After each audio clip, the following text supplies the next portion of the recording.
This is our last mini lecture on competitive strategy, and in it we'll talk about Porter's generic strategies model.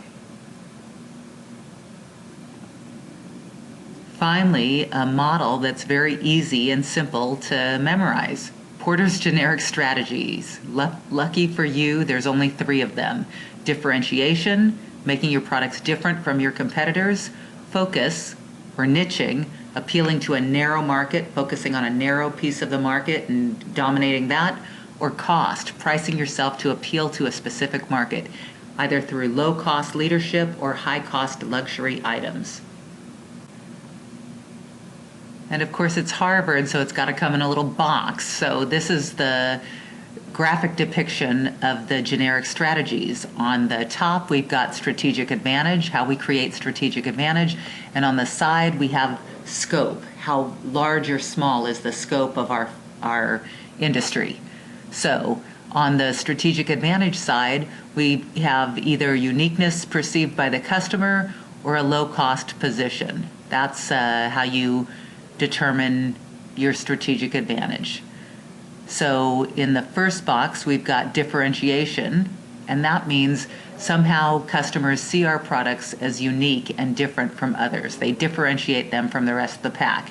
And on cost, we either have overall cost leadership or cost focus.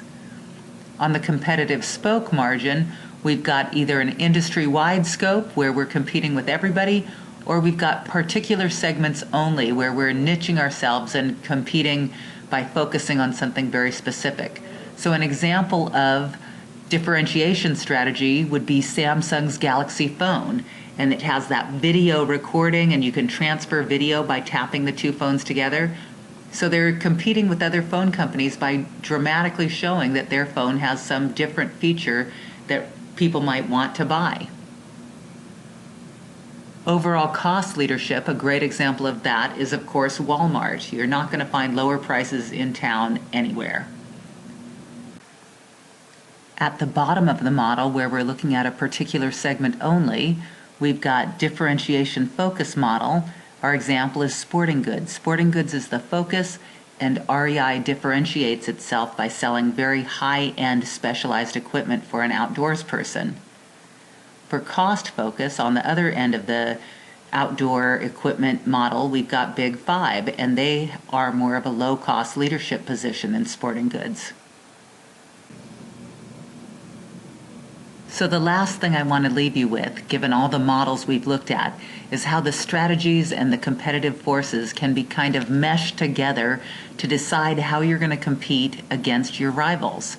So if you look at this, it's a simple table, and on the left we've got the 5 forces, and across the top we've got the 3 generic strategies: cost leadership, differentiation, and focus. So if you look, I'm not going to read the whole thing to you, but we'll look at a few examples, and I don't expect you to memorize the whole table. But if you look at, say, rivalry versus differentiation, and I see brand loyalty to keep customers from rivals. If I'm in an industry that has high competition, then I can build my brand loyalty, and that's how I'm going to compete with rivals in that competitive market.